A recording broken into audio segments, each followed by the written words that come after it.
Hello students, today I will start indefinite integration. आज हम लोग कैलकुलस का काफ़ी इंपॉर्टेंट पार्ट स्टार्ट करने जा रहे हैं, इंडेफिनिट इंटीग्रल। ठीक है, तो इंडेफिनिट इंटीग्रेशन पहले हम लोगों को जानना है कैलकुलस के बारे में जी, क्योंकि इंटीग्रेशन जो है वो कैलकुलस का स्पेशल पार्ट है। क्योंकि कैलकुलस में हम लोग दो चीज़ पढ़ते हैं। पहला जो होता है उसको हम लोग क्या बोलते हैं, डिफरेंशियल कैलकुलस। क्या पढ़ते हैं? Differential calculus. दूसरा क्या पढ़ते हैं? Integral calculus.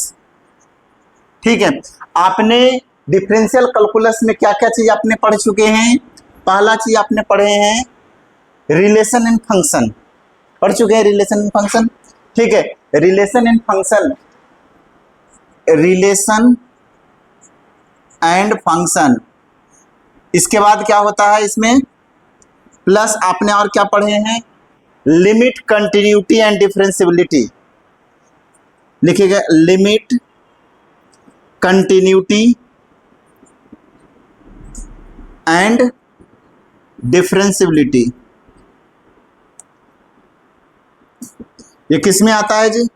ये आपका आता है डिफरेंशियल में आता है। और क्या पढ़े हैं? एप्लीकेशन ऑफ डेरिवेटिव पढ़े हैं। और क्या पढ़े हैं? एप्लीकेशन ऑफ, जो अभी चल रहा था, डेरिवेटिव। ठीक है, ये इसमें से जो सबसे ज्यादा इंपॉर्टेंट है वो है फंक्शन। ठीक है, याद रखिएगा फंक्शन ये पूरे टॉपिक में काम आएगा। कंटिन्यूटी, डिफरेंशियबिलिटी, डेरिवेटिव, इंटीग्रेशन, सब जगह काम आने वाला फंक्शन। फंक्शन किसको कहते हैं पता है? फंक्शन किसको कहते हैं जी? Function is the special type of relation होता है। रिलेशन का मतलब, रिलेशन किसको कहते हैं? Relation is the Cartesian product of two sets. Relation क्या होता है? दो सेट्स का कार्टेशियन प्रोडक्ट होता है। ठीक है, और उस जो प्रोडक्ट जो होता है उसी का जो स्पेशल कोर्स होता है उसको रिलेशन कहते हैं। ठीक है, अरे क्या बोलते हैं? फंक्शन कहते हैं। फंक्शन होता है कि अगर ए और बी दो नॉन एम्प्टी सेट है तो every element of set A has unique relation with set B. ठीक है, तो हम उसको क्या बोलते हैं? F such that it tends to be is said to be function कहते हैं। हम लोग जो पढ़ने जा रहे हैं वो इंटीग्रल कैलकुलस है जी। हम लोग इस पर बात करने जा रहे हैं इंटीग्रल कैलकुलस। इंटीग्रल कैलकुलस, ठीक है, इंटीग्रल कैलकुलस। इंटीग्रेशंस का मतलब होता है, सबसे पहले जो इंटीग्रेशन के बारे में किसने बताए थे जानते हैं? न्यूटन ने बताए थे। किसने? न्यूटन और एक और मैथमेटिशियन, इसका नाम था लेबनिज। न्यूटन और लेबनिज दोनों मिलकर करके इंटीग्रेशंस के बारे में रिसर्च किए और इसने बहुत कुछ दिए। ठीक है, सबसे ज्यादा जो योगदान रहा वो रहा किनका? न्यूटन का। ठीक है, इंटीग्रेशंस का यूज किस लिए किया जाता है? सबसे पहले ये कि इंटीग्रेशंस का हम लोगों को यूज क्या है? इंटीग्रेशन का यूज है कि अगर आपका, जिसकी हम कर्व का एरिया नहीं फाइंड कर सकते हैं, जैसे अगर मैं आपको बोल दूं कि बताइए जी इस तरह का एरिया है, अगर इस कर्व का एरिया हमें निकालना है, ये क्या है? y equal to F X एक कर्व दिया हुआ है। ठीक है, इस कर्व का हमें एरिया बताना है। तो इस कर्व का एरिया निकालने के लिए इसके जो साइडेड नीचे का जो एरिया होगा ना ऐसा, ये एरिया फाइंड करने के लिए, इस एरिया को फाइंड करने के लिए हम किस चीज का इस्तेमाल करते हैं? इंटीग्रेशन का। मतलब ऐसे के लिए हम लोग फार्मूला नहीं पढ़ते हैं कि जैसे में आपने पढ़ा होगा एरिया ऑफ ट्रायंगल। क्या होता है एरिया ऑफ ट्रायंगल जी? 1/2 into base into height. Area of rectangle क्या होता है? Length into breadth. Area of rhombus क्या होता है? 1/2 into product of diagonal. Area of quadrilateral क्या होता है जी? क्या एरिया ऑफ क्वाड्रिलेटरल क्या होता है?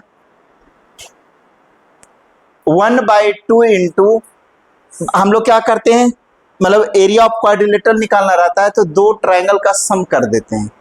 उसमें क्या करते हैं? दो ट्रायंगल रहता है उसको डायगोनल मिला देते हैं, दोनों का एरिया निकाल करके सम कर देते हैं, क्योंकि क्वाड्रिलेटरल किसी प्रकार का हो सकता है ना।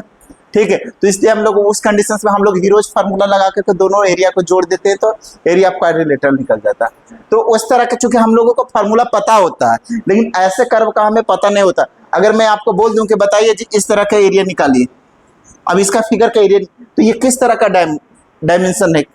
ठीक है, ये कोई रिजिड बॉडी है तो ऐसे इस तरह के एरिया निकालने के लिए हम लोग इंटीग्रेशन का यूज करते हैं।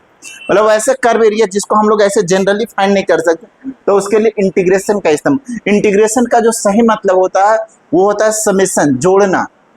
ठीक है, समेशन का भी मतलब क्या होता है? जोड़ना होता है। इंटीग्रेशन भी क्या करते हैं? छोटे छोटे क्रॉस सेक्शन को जोड़ते हैं तो बड़ा बनता है। यहाँ पर जैसे मैं अगर मुझे यहाँ से यहाँ तक जोड़ना है बाई बराबर इफेक्ट, तो इसको हम छोटे छोटे ऐसे स्ट्रिप में ऐसे काट लेते हैं जी, ऐसे इस तरह से छोटे इको मतलब ये जो स्ट्रिप काटते हैं ना वो सारे यूनिफॉर्म होना चाहिए, मतलब एक साइज का होना चाहिए, और लिमिट ए से बी अगर दिया हुआ ऐसा।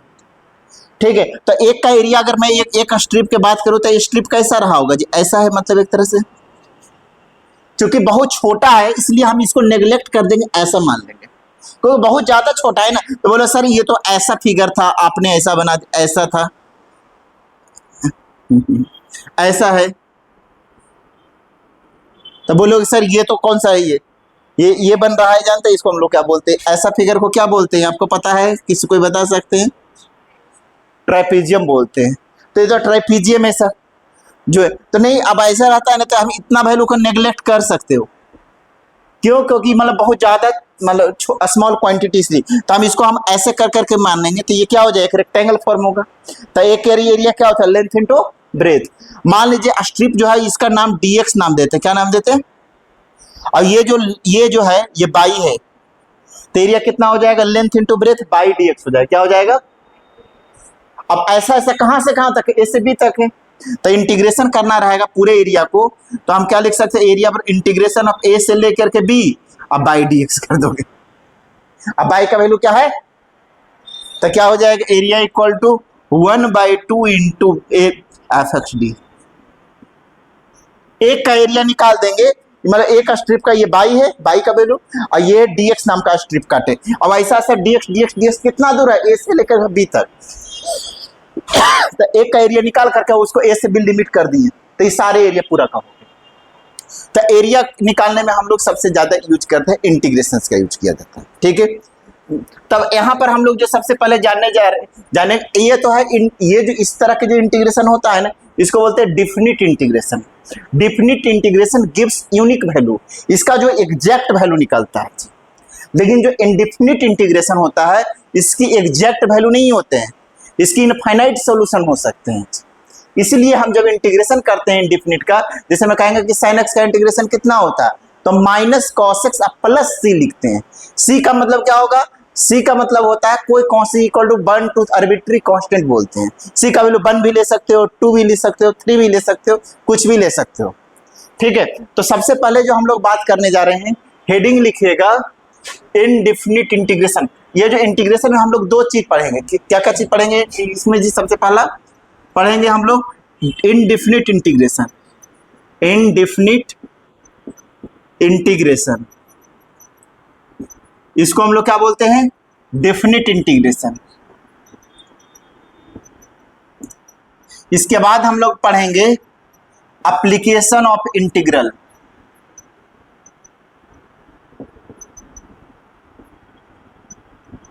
ठीक है, तो ये जो एरिया इसी का मतलब जो डिफिनिट का ही एप्लीकेशन होता है, लैंग्वेज प्रॉब्लम में रहेगा क्वेश्चंस। ठीक है, तो ये मतलब इसी का ही स्पेशल केस होगा, एप्लीकेशन ऑफ इंटीग्रल होगी। ठीक है, तो इनडिफिनिट इंटीग्रेशन, डिफिनिट इंटीग्रेशन और डिफिनिट इंटीग्रेशन का ही एप्लीकेशन होता है जिसको बोलते हैं एप्लीकेशन ऑफ इंटीग्रेशन। या इसका दूसरा नाम है एरिया अंडर कर्व। इसको दूसरा नाम क्या बोलते हैं? एरिया अंडर कर्व बोलते हैं। याद रखिएगा इसको क्या बोलते हैं? एरिया अंडर कर्व बोला। ठीक है, तो यहाँ पर याद रखिएगा इंटीग्रेशन में हम लोग क्या क्या चीज पढ़ते हैं जी? Indefinite integration, definite application of integration. Application में होता है एरिया अंडर कर्व होता है। एक बार शुरू से समझ लीजिए, कैलकुलस जो होता है, हम लोग कैलकुलस से स्टार्ट कर दिए हैं। कैलकुलस में हमें दो चीज पढ़ना, एक होता है डिफरेंशियल कैलकुलस और दूसरा क्या होता है? Integral calculus. डिफरेंशियल कैलकुलस में हम लोग पढ़ते हैं relation function, limit, continuity, differentiability और एप्लीकेशन ऑफ डेरिवेटिव पढ़ते हैं। इंटीग्रल कैलकुलस में हम लोग क्या क्या पढ़ते हैं जी? इनडिफिनिट इंटीग्रेशन, डिफिनिट इंटीग्रेशन और एप्लीकेशन ऑफ इंटीग्रल पढ़ते हैं। ठीक है, मैंने अभी बताया था कि इंटीग्रेशन का यूज किस लिए करते हैं, एरिया फाइंड करने के लिए करते हैं। किसी रिजिड बॉडी का एरिया अगर हमें निकालना है तो उसके लिए हम लोग इंटीग्रेशन का इस्तेमाल करते हैं। ठीक है, और इंटीग्रेशन का इस्तेमाल किस चीज में किया जाता है जी, बहुत सारे कॉम्प्लेक्स क्वेश्चंस को बनाने के लिए करते हैं। अब यहाँ पर जो हम लोग जो इंटीग्रेशन पढ़ रहे हैं, इंटीग्रेशन इन वन वेरिएबल का पढ़ रहे हैं। क्या पढ़ रहे हैं, इसको हम बोलते हैं इंटीग्रेशन। जितने भी अभी हम लोग जो पढ़ रहे हैं इसको बोलते हैं इंटीग्रेशन इन वन वेरिएबल। इसका नाम है लाइन इंटीग्रल जी। इसको क्या बोलते हैं, इंटीग्रेशन इन वन वेरिएबल को कहते हैं लाइन इंटीग्रल। ठीक है, एक होता है, दूसरा को हम लोग बोलते हैं, उसको बोलते हैं two variable integration, double integration. ठीक है, उसको बोलते हैं सरफेस इंटीग्रल। क्या बोलते हैं, एक तीसरा होता है, उसको बोलते हैं ट्रिपल इंटीग्रेशन जिसमें करते हैं, उसको बोलते हैं वॉल्यूम इंटीग्रल। वॉल्यूम मतलब उसमें लेंथ ऐसा होता है जी। एक होता है ये, जैसे हम बोल दें एक्स ऐसा दिया हुआ रहेगा और यह है डी एक्स डी बाई, ऐसा लिखा हुआ रहेगा x plus by D x D by. इस तरह के इंटीग्रेशन को हम लोग डबल इंटीग्रेशन कहते हैं। ठीक है, एक होता है ये इसको हम लोग बोलते हैं, जैसे में रहेगा आपका x plus by plus x square plus by square plus Z square, यहाँ लिखा रहेगा D x D by D Z. इसको बोलते हैं ट्रिपल इंटीग्रेशन। क्या बोलते हैं, तो ये जो आप जो है ना वो इंजीनियरिंग में खूब कस करके पढ़िएगा, वहाँ इंजीनियरिंग में पढ़ना है। ठीक है, इंजीनियरिंग के फर्स्ट ईयर में ही आपको पढ़ना पड़ेगा, ये वाला डबल इंटीग्रेशन और ट्रिपल इंटीग्रेशन पढ़ना है। कहिएगा तो मैं ये भी पढ़ा सकते हैं। ठीक है, डबल इंटीग्रेशन ट्रिपल इंटीग्रेशन बहुत इंटरेस्टिंग है, मजा आता है इसको सब चीज पढ़ने में। चलिए अब देखिएगा, हम लोग जो पढ़ने जा रहे हैं वो केवल सिंगल इंटीग्रेशन है जी। 12th तक हम लोगों को सिंगल इंटीग्रेशन ही पढ़ना है। और मैं एक और चीज बताते हैं, सबसे ज्यादा अच्छा होता है वो सिंगल इंटीग्रेशन ही। डबल ट्रिपल आसान होता है, भले क्वेश्चन बड़ा बड़ा होंगे, 2-2 3-3 पेज में जाएगा, लेकिन ये क्वेश्चन एक बार मतलब किसी भी कोई भी स्टूडेंट, साधारण स्टूडेंट भी इस क्वेश्चन को बना सकते हैं, क्योंकि इसमें दिमाग नहीं लड़ाना पड़ता है। और इसकी जो क्वेश्चन होते हैं इसमें दिमाग लड़ाना पड़ता है। ये जो क्वेश्चन जो हम लोग 12th में जो मैथ पढ़ते हैं वो खासकर बोर्ड वाला नहीं, कॉम्पिटिटिव लेवल का, जैसे जेईई मेंस जेड, उसमें हम लोग को इंटेंसिव क्वेश्चन रहता है, सोचना पड़ता है। इसमें कुछ सोचने की जरूरत नहीं, मैं 2 क्वेश्चन बताएंगे वैसे सब क्वेश्चन बना लोगे। ठीक है, इसमें मतलब दिमाग का मतलब आईक्यू पावर लगाने की ज्यादा कुछ जरूरत नहीं, बस आपको बेसिक पता होना चाहिए और कैलकुलेशन करने आना चाहिए, मतलब तो आप ये मतलब इसका बना सकते हैं। ठीक है, लेकिन इस असली जो दिमाग खुलेगा जो आपको ये 12th क्लास वाला में, जैसे मैं एरिहंत का अगर डीसी मतलब अच्छा वाला जो किताब अगर बना लेते हैं, इंटीग्रल कैलकुलस आता है जी, एरिहंत का इंटीग्रल कैलकुलस, या आप सिंगेज का भी आप ले सकते हैं कैलकुलस का बुक, वो सब बहुत अच्छा होता है। ठीक है, एक और भी आता है बिहार का भी एक अच्छा किताब, बहुत लोग मतलब खासकर इंटीग्रेशन का काफी पॉपुलर है, उसका क्या नाम है, विकास राही का इंटीग्रल कैलकुलस आता, बड़ी फेमस था पहले, आज से 10-15 साल पहले। मतलब वो टीचर भी थोड़ा मैथ के लिए फेमस माने जाते थे पढ़ना में। अब मतलब वो शायद मतलब उतने पढ़ाते हुआ ये पता नहीं। ठीक है, मतलब उस समय आज से मतलब मान के चले 2006-7 के समय ना उनका नाम चलता था पटना में। ठीक है, उनका भी किताब मार्केट में है, वो खासकर कौन सा, इंटीग्रल कैलकुलस, अच्छा किताब है। ठीक है, तो इंटीग्रल कैलकुलस मैंने, लेकिन सबसे अगर कोई किताब नहीं है ना तो सीधे आंख मूंद कर करके आप जाइए, एरिहंत का इंटीग्रल कैलकुलस सीधे खरीदिए, कंप्लीट है, मतलब मस्त किताब है। ठीक है, मतलब अच्छा लेवल का क्वेश्चन बनाने के लिए आ जाएंगे। ठीक है, तो आप ये इंटीग्रेशन हम लोग पढ़ने जा रहे हैं जी। इंटीग्रेशन में जो सबसे पहला जो हम लोग पढ़ेंगे उसको बोलते हैं इंडिफिनिट इंटीग्रेशन। इंडिफिनिट इंटीग्रेशन में ढेर सारा फॉर्म होता है जी, अलग अलग फॉर्म पढ़ेंगे। पहला जो फॉर्म होता है उसको बोलते हैं मेथड ऑफ ट्रांसफॉर्मेशन, फिर दूसरा को बोलते हैं मेथड ऑफ सब्स्टिट्यूशन। ठीक है, फिर पढ़ेंगे इंटीग्रेशन बाय पार्ट, फिर पढ़ेंगे partial fraction, integration by partial fraction. ये अलग अलग पार्ट होता है। फिर होता है स्पेशल इंटीग्रेशन, और उसमें अलग अलग केसेस होता है। ढेर सारा फॉर्म होने के कारण स्टूडेंट को ये थोड़ा कठिन लगने लगता है, क्योंकि टॉपिक मतलब आसान होता है, लेकिन तुमको फॉर्म आपको पता रहेगा। मतलब जैसे जेईई के पॉइंट ऑफ व्यू से 21-22 फॉर्म होते हैं इंटीग्रेशन का, अगर वो फॉर्म नहीं पता रहेगा ना तो आपको मानने नहीं आता, सीधे सीधे डीसी करना स्टार्ट कर देता है स्टूडेंट। उनको ये नहीं पता चलता कि इसको हम अप्रोच कैसे करेंगे क्वेश्चंस में। जो बड़े क्वेश्चंस रहते हैं ना उनको मानना नहीं आता है कि क्वेश्चन देख करके आपको सीधे स्ट्राइक करना चाहिए कि इसको क्या करना पड़ेगा। सीधे कुछ नहीं स्टूडेंट को समझ में आता है, डीसी करने लग जाता है। तो ये जो चीजें है ना, अगर 20-21 फॉर्म होता है, अगर जिसने वो अच्छी तरह से पढ़ लिया उसको ये दिक्कत नहीं होता। और आर डी शर्मा के अकॉर्डिंग ज्यादा फॉर्म नहीं है, कम फॉर्म में ही निकल जाता है। स्पेशल इंटीग्रेशन और थोड़ा मन और है, दो चार उसी से निकल जाता है। ठीक है, तो मैं आपको जितना हो सकता है सारे फॉर्म बताने का पूरा बताएंगे। ठीक है, चलिए तो हम सबसे पहले हम बात करने जा रहे हैं इनडेफिनिट इंटीग्रेशन जी। इसको क्या बोलते हैं? Double integration. याद रखिए, इसको क्या बोलते हैं? डबल इंटीग्रेशन, या इसको सरफेस इंटीग्रेशन। आपने पढ़े होंगे 12th क्लास में गॉस लॉ। गॉस लॉ पढ़े हैं क्या? क्या होता है Gauss law ji?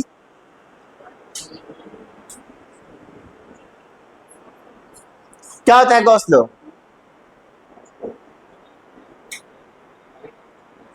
The electric flux through a closed loop is equal to Q inside upon divided by epsilon not होता है। Integration of E dot ds बराबर Q in upon epsilon not होता है। याद रखिएगा। तो यहाँ पर जो हम लोग फार्मूला जो ये यूज करते हैं, integration of E dot ds, ये सिंबल इस्तेमाल करते हैं। ये जो सिंबल है ना, ये सरफेस इंटीग्रेशन का सिंबल होता है। ठीक है, एरिया वाला काम करते हैं। बराबर होता है Q इनसाइड, बहुत इंपॉर्टेंट होता है, आप पढ़ोगे इलेक्ट्रोस्टैट में, अपॉन एप्सिलॉन। याद रखिएगा, ये फार्मूला बहुत काम आता है, क्वेश्चंस आते हैं। ठीक है, तो इसको सरफेस, इसको क्या बोलते हैं? सरफेस इंटीग्रेशन बोलते हैं। ठीक है, यहाँ पर हम लोग डबल इंटीग्रेशन की बात करने जा रहे हैं। ठीक है, तो याद रखिएगा, इसको बोलते हैं ट्रिपल इंटीग्रेशन जी। ट्रिपल इंटीग्रेशन, ये हो गया ट्रिपल इंटीग्रेशन। हमें जो पढ़ना है वो सिंगल इंटीग्रेशन वाला पढ़ना है जी। ठीक है, सिंगल इंटीग्रेशन कौन सा होता है? सिंगल इंटीग्रेशन ये होता है, जैसे हम इंटीग्रेशन हम बोल दें एक्स डी एक्स, ये क्या है?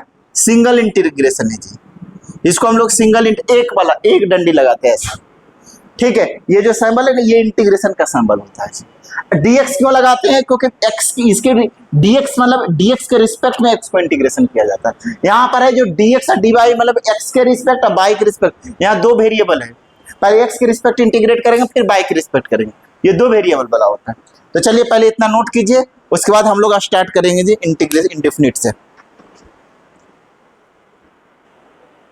लिखेगा हेडिंग, सबसे पहले इंटीग्रेशन। इंटीग्रेशन कहते किसको है जी? देखिए, integration is the inverse process of differentiation.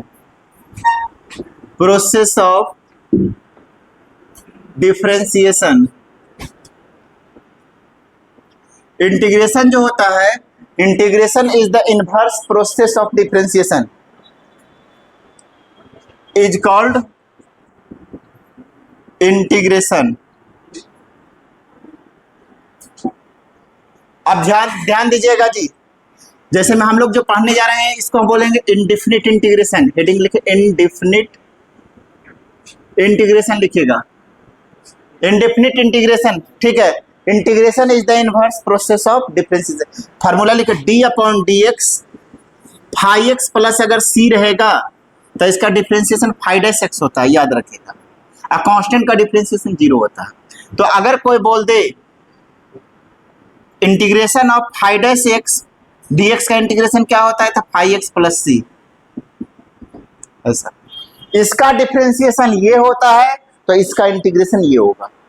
देखिए, d upon D x, five x plus सी का फाइव एक्स का फाइव डैश एक्स होता है, कांस्टेंट का जीरो। तो कोई बोलेगा फाइव एक्स डी एक्स का इंटीग्रेशन, तो फाइव एक्स प्लस सी। इसका डिफरेंशिएशन ये होगा, तो इसका इंटीग्रेशन ये। ठीक है, इनवर्स प्रोसेस होता है। ठीक है, याद रखिएगा। तो सबसे पहला फार्मूला जो आपको याद रखना है, सबसे पहले फंडामेंटल फार्मूला पहले जान लीजिए। फंडामेंटल फार्मूला ऑफ इंटीग्रेशन क्या होता है? फंडामेंटल फार्मूला क्या होता है?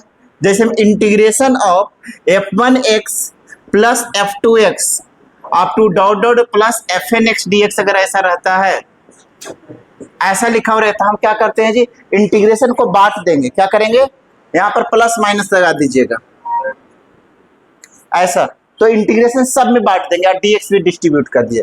इसको क्या लिखेगा? Integration of f1x dx, plus minus है तो प्लस माइनस लिखोगे, integration of f2x dx plus minus up to dot dot dot integration of fnx dx, ऐसा लिखते हैं। पहला हो गया।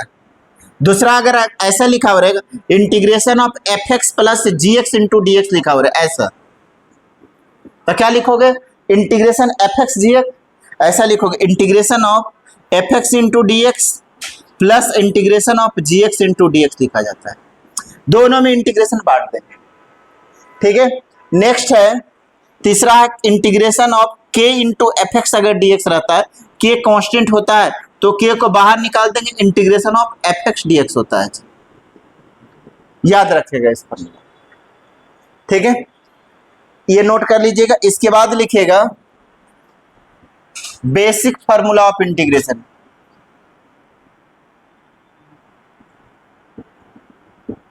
इंटीग्रेशन, ठीक है, बेसिक फार्मूला क्या होता है? पहला फार्मूला होता है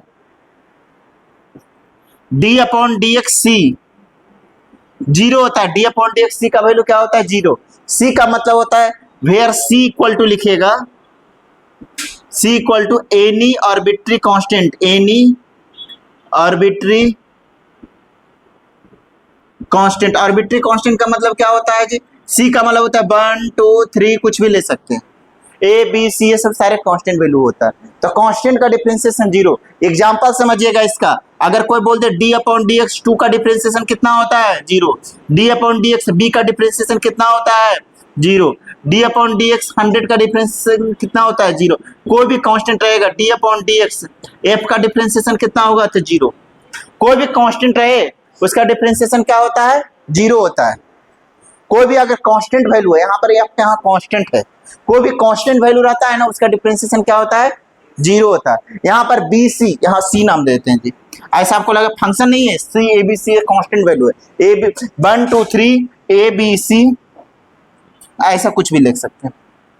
तो इसको हम कांस्टेंट का डिफरेंशिएशन जीरो होता है। ये एग्जाम्पल हो गया जी, याद है, ये फॉर्मूला हो गया पहला फॉर्मूला, ठीक है। तो इतना नोट डाउन कीजिए, उसके बाद आगे फॉर्मूला बताएंगे। देखिएगा सबसे पहले एक तरफ लिखिएगा डिफरेंशिएशन, एक तरफ लिखिएगा इंटीग्रेशन जी, एक तरफ डिफरेंशिएशन, एक तरफ लिखिएगा इंटीग्रेशन। ध्यान दीजिएगा, जैसे में अगर d upon D x five x plus c, इसका डिफरेंशिएशन क्या होता है? 5x होता है। क्या होता है? तो अगर कोई बोलेगा इंटीग्रेशन ऑफ 5x dx का इंटीग्रेशन क्या होगा? तो 5x प्लस, मतलब इसका डिफरेंशिएशन ये था, इसका इंटीग्रेशन ये। दूसरा फार्मूला याद रखिएगा d upon D x x plus c, x plus c, x का डिफरेंशिएशन कितना होता है? कांस्टेंट का जीरो। तो ये 1 हो गया ना, तो 1 डी एक्स लिखेंगे, 1 डी एक्स का इंटीग्रेशन कितना होगा जी? तो एक्स प्लस सी। क्या बोलेंगे? याद रखिएगा अगर एक्स प्लस सी का डिफरेंशिएशन 1 होता है तो 1 डी एक्स का इंटीग्रेशन 1 का एक्स प्लस सी होगा। दूसरा formula d upon D x x पर power n plus 1 upon n plus 1 का डिफरेंशिएशन कितना होता है? n प्लस 1 मल्टीप्लाई एक पावर घट जाएगा ना, तो इसकी वैल्यू जो हो जाता है वो x पर पावर n होता है। क्या होता है? ठीक है, यहां लिख लोगे where n not equal to -1, ठीक है। तो x कैसे होता है जो मैं करके बताते हैं जी। जैसे में d upon D x x पर पावर n का क्या फॉर्मूला होता है? n x पर n माइनस, यही होता है। तो अगर कोई बोलेगा d अपॉन डी एक्स पर power n plus 1 upon n plus 1 ही, तो कांस्टेंट बाहर निकल जाएगा ऐसा। d upon D x of x पर पावर n प्लस 1, ये पावर को मल्टीप्लाई कर दीजिए, इसमें एक पावर घटा दीजिए ऐसा, तो ये कट करके क्या बचा? x पर n ही बचा ना, ठीक है। तो इसीलिए इसका डिफरेंशिएशन ये होता है, तो इसका इंटीग्रेशन क्या हो जाएगा? इंटीग्रेशन ऑफ x पर पावर n dx का होता है x पर power n plus 1 upon n plus 1 plus C. Where लिख लीजिएगा n नॉट इक्वल टू -1 होना चाहिए जी, याद रखिएगा n नॉट इक्वल टू -1, ठीक है। d upon D x x पर पावर n का इंटीग्रेशन होता है x पर power n plus 1 upon n plus 1 plus c. इसका फार्मूला का एग्जांपल भी यही दे देते हैं जी, एग्जांपल है इसका देख लीजिएगा। जैसे अगर x पर पावर 2 dx बोले तो क्या होगा, x पर power 2 plus 1 upon 2 plus 1 plus c लगा दोगे ऐसा, तो कितना हो जाएगा, x पर पावर 3 अपॉन, अगर कोई बोल दे x पर पावर 1/2 प्लस dx, तो इसका क्या इंटीग्रेशन बोलेगे, x पर पावर 1/2 प्लस 1 अपन 1/2 प्लस 1 प्लस सी, तो क्या हो जाएगा 2/3 x पर 3 समझ में आ रहा है क्या, x पर पावर n रहता है तो x पर n plus 1 upon n plus 1, ये पहला फार्मूला हो गया। दूसरा याद रखिएगा, ये पहला हुआ, ये दूसरा हुआ, ये तो जनरल फॉर्म ही हो गया, ये तीसरा हो गया, इधर भी तीसरा, तो इधर भी बढ़ला दीजिएगा, ये दूसरा हो गया, ये तीसरा हो गया। ये इसका एग्जाम्पल है, जहां एग्जाम्पल लिखेंगे। चौथा फार्मूला लिखने जा रहे हैं जी, चौथा होता है d upon D x e to the power x plus c, इसका डिफ्रेंसिएशन होता है e to the power x होता है जी। तो अगर आपसे बोल दे चौथा नंबर में लिखेगा e to the power x d x का इंटीग्रेशन क्या होता है, तो e to the power x plus c लिखेगा, ठीक है। फिफ्थ नंबर लिखेगा d upon D x sine x plus c, sine x का डिफ्रेंसिएशन कॉस एक्स, कांस्टेंट का जीरो कॉस एक्स होता है, इसका डिफ्रेंसिएशन ये, तो कॉस एक्स का इंटीग्रेशन कितना हो जाएगा, कॉस एक्स डीएक्स का sign x plus inverse process होता है, integration is the inverse process, इसका डिफरेंशिएशन ये, तो cos x का integration sin x plus c, देखो लिखा हुआ है e पर पावर x प्लस सी का डिफरेंशिएशन e पर x, तो e पर x का इंटीग्रेशन e पर x प्लस सी, देखिए लिखा हुआ है। इसका डिफरेंशिएशन, इतना का डिफरेंशिएशन होता है e पर x, तो e पर x का इंटीग्रेशन e पर x प्लस सी, देखो लिखा हुआ है, ठीक है। उसी प्रकार d upon sine x plus c, sine x का कॉस एक्स होता है, कांस्टेंट का जीरो, तो साइन एक्स प्लस सी का डिफरेंशिएशन कॉस एक्स, तो कॉस एक्स का इंटीग्रेशन साइन एक्स प्लस सी, इनवर्स प्रोसेस, इसलिए मैं सामने सामने लिख रहा हूं उसके, कि अगर ये या तो ये इनवर्स प्रोसेस बोलेंगे। अगला फार्मूला देखिएगा, इधर डिफरेंशिएशन लिखेंगे, फॉर्मूला इधर लिखेगा इंटीग्रल फार्मूला,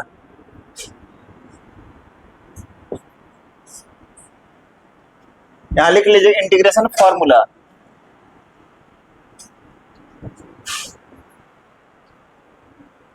ठीक है।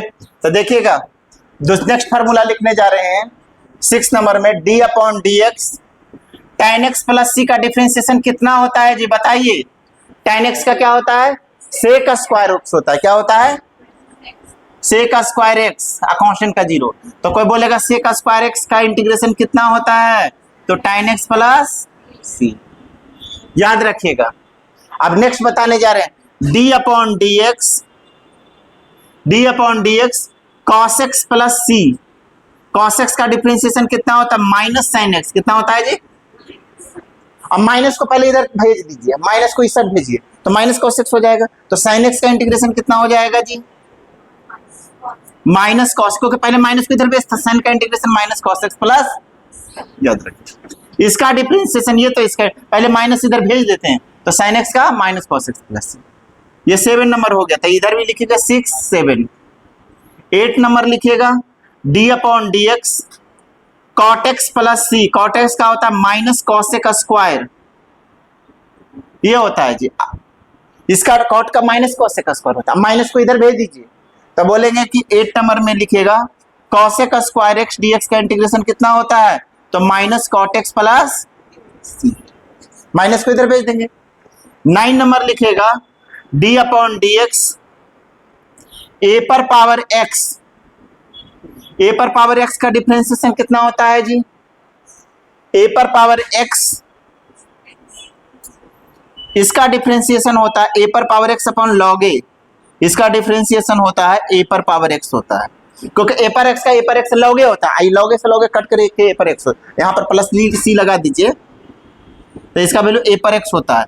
तो कोई बोले ए पर एक्स डी एक्स का इंटीग्रेशन कितना होता है, ए पर एक्स अपॉन लॉग ए या एल एन ए लिखिएगा, एल एन ए, यहां पर भी लिखे L N A, natural log लिखते हैं जी प्लस सी, एल एन का नेचुरल लॉग का बेस ई होता है, याद रखिए नेचुरल लॉग का बेस ई लिखते हैं, और एक होता है कॉमन लॉग, उसका बेस 10 लेते हैं, ठीक है।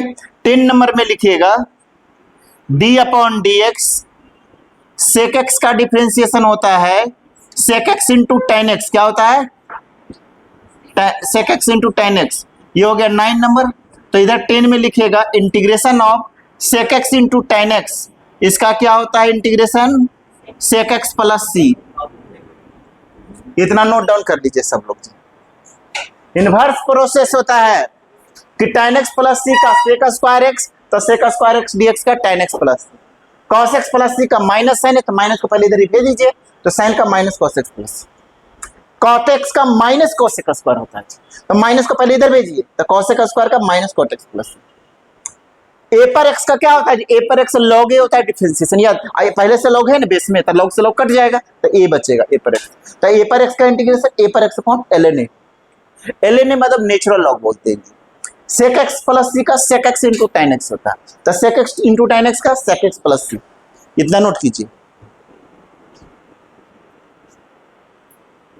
नेक्स्ट फार्मूला है 11 नंबर लिखेगा d upon D x cosec x plus c, cos x का डिफरेंशिएशन कितना होता है जी minus cosec x into cot x होता है, याद रखिएगा कॉसेक एक्स का differentiation minus cosec x into cot, अब माइनस को इधर भेज दीजिए, तो integration of cosec x into cot x dx का इंटीग्रेशन कितना होता है जी minus cosec x plus c, याद रखिएगा। अब याद रखिएगा D upon D x log sec X, log sec X का डिफरेंशिएशन कितना होता है कौन बता सकते हैं प्लस सी, लॉग सेक एक्स का डिफरेंशिएशन कितना होता है जी कौन बताइएगा, लॉग सेक एक्स का डिफरेंशिएशन कितना होता है, कितना होता है लॉग सेक एक्स का 1 बाई सेक, सेक का सेक एक्स इंटू सेक से सेक कटेगा टेन एक्स हो जाएगा ना, कितना होगा जी टेन एक्स। तो याद रखिएगा टेन एक्स का इंटीग्रेशन कितना होता है ln log sec x plus c, इसका डिफरेंशिएशन ये होता है तो इसका इंटीग्रेशन ये होता है। नेक्स्ट लिखिएगा D upon D x ln sine x plus c, इसका इंटीग्रेशन कितना होता है बताइए, साइन एक्स का कितना होता है जी ln log साइन एक्स का, log साइन एक्स का डिफरेंशिएशन कितना होता है log साइन एक्स का 1 बाई साइन, और साइन का कॉस हो जाएगा, चेन रूल लगाओगे ना log साइन एक्स को साइन एक्स के रिस्पेक्ट, साइन एक्स को एक्स, तो log साइन एक्स का 1 बाई साइन, साइन का कॉस होता है, तो cos एक्स अपॉन साइन कितना होता है cot एक्स। तो अगर बोलेगा cot एक्स का इंटीग्रेशन कितना होता है तो क्या बोलिएगा log साइन एक्स प्लस सी, मतलब ln या log बोल सकते हो प्लस सी, क्लियर है। अब याद रखिएगा d upon D x ln sec x plus tan x plus c, इसका डिफरेंशिएशन कितना होता है बताइए, log sec x plus tan x plus सी का डिफरेंशिएशन कितना होता है जी log sec x plus tan x का, log एक्स का क्या होता है 1 बाई एक्स होता है, तो log sec x plus tan x का 1 by sec x plus tan X, और सेक एक्स का क्या होता है चेन रूल लगाएंगे ना sec X into tan X, और टाइन का सेक स्क्वायर एक्स, तो सेक कॉमन ले लोगे तो सेक कॉमन लेंगे तो सेक एक्स ब्रैकेट में sec x plus tan X, और डिवीजन में सेक एक्स प्लस कट जाएगा, तो क्या बच जाएगा सेक एक्स, कितना बचेगा।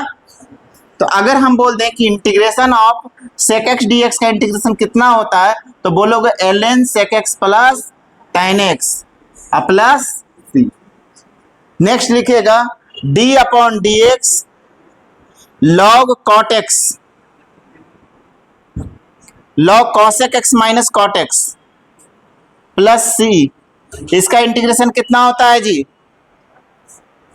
इसका तो 1 by cos x minus cot x, और कॉसेक का क्या होता है माइनस कॉसेक का स्क्वायर, और कॉट का क्या होता है माइनस कॉसेक, तो माइनस माइनस प्लस, तो कॉस कॉमन ले लेंगे कितना हो जाएगा कॉसेक एक्स हो जाएगा, कितना हो जाएगा जी। तो इंटीग्रेशन ऑफ कॉसेक एक्स का इंटीग्रेशन कितना होता है तो log cosec x minus cot x plus c, याद रखिएगा। अब नेक्स्ट फार्मूला ये हो गया साइन कॉस टाइन कॉट से कॉस एक्स अब हो ही गया जी, ई पर एक्स हो ही गया लॉग एक्स हाँ। नेक्स्ट लिखिएगा D upon D x log x ln x plus सी। लॉग एक्स का क्या होता है, बेस में ई लेते हैं यहाँ पर जी, तो इसका क्या होता है 1/x होता है। क्या होता है 1/x। तो बताइए नंबरिंग नहीं दिए क्या, 11 नंबर हुआ, 12 नंबर, 13, 12, 13, 14, 15। यहाँ भी लिखिएगा 12, 13, 14, 15, 16। तो 1/x होता है, तो यहाँ 16 में लिखिएगा 1/x dx का इंटीग्रेशन कितना होता है, तो कितना बताइएगा जी, log x, मतलब log x प्लस सी बेस में ये या ln x लिख सकते हैं। क्या लिख सकते हैं, ln x प्लस सी। ठीक है, ln x या log लिखिएगा, ln या log, ये बेस में ही रहेगा। ln x का क्या होता है 1/x, तो 1/x dx का ln x प्लस सी, याद रखिएगा। ठीक है, चलिए इतना हो गया। ठीक है, इसके आगे देखिएगा,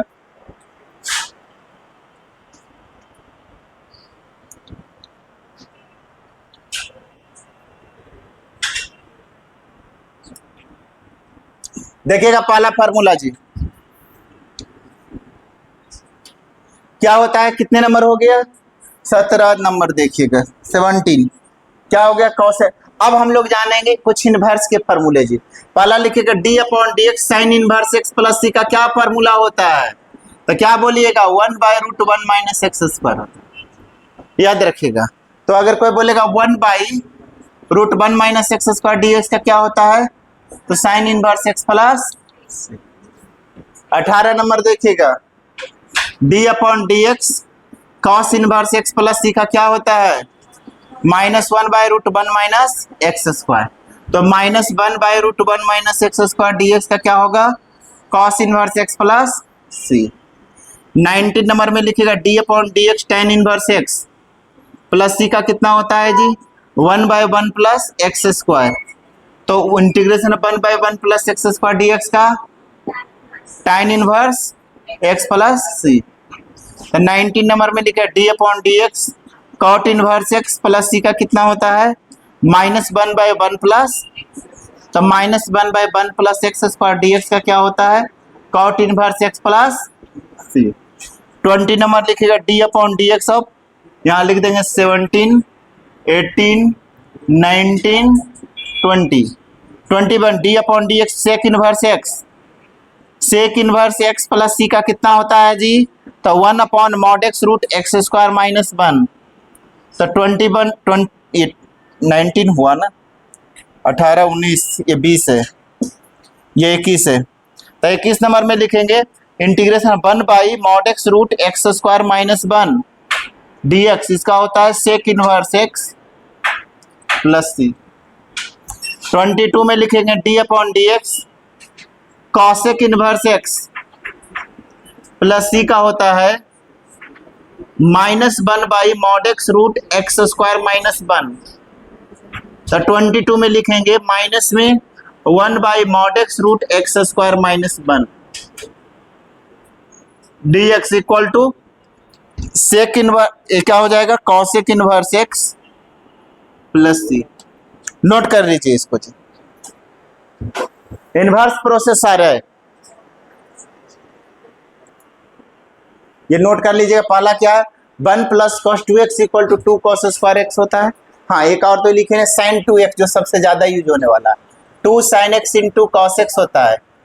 sin 2x का दोनों फॉर्म याद रखिएगा, 2 tan x अपॉन 1 माइनस tan स्क्वायर x, और cos 2x cos square x minus sin square x, cos 2x बराबर लिखिएगा 2 cos square x minus 1, cos 2x equal to 1 minus 2 sin square x, और cos 2x equal to 1 minus tan square x। Note कर लीजिए इसको, ठीक है। sin 3x 3 sin x minus cos, ये आपको ऑलरेडी 11th में पढ़ चुके हैं जी, मैं जानबूझ करके रिव्यू इसलिए करा रहे हैं क्योंकि यही सब पूरा घुमाना होगा, पूरा इंटीग्रेशन में यही सब sin 3x cos 3x tan 3x यही चीज को पूरा घुमाना रहेगा। मैं आपको बता रहे हैं क्वेश्चन रहेगा sin qx का इंटीग्रेशन करो तो आपको ये वाला फार्मूला लगाना होगा, sin qx का इंटीग्रेशन करेंगे तो इस फार्मूला sin 3x का, cos qx का तो ये फार्मूला लगाना होगा। ठीक है, आपको ये जो है ना, इस पर पूरा एक्सरसाइज काफी क्वेश्चन इस पर बनेंगे आपको। ठीक है, तो बहुत काम के सब सारे फार्मूले आपको इंटीग्रेशन के लिए। ठीक है, नोट कीजिए इसको, ये इसका नोट कर लीजिएगा। ठीक है, tan x by 2 root 1 minus cos X upon 1 plus cos x होता है। कॉट एक्स का cos X by 2 1 plus cos X upon 1 minus cos X. Cos X by 2 root 1 plus cos X upon 2 होता है। Sine X by 2 root 1 minus cos X upon 2 होता है। ये note कर लीजिए सब।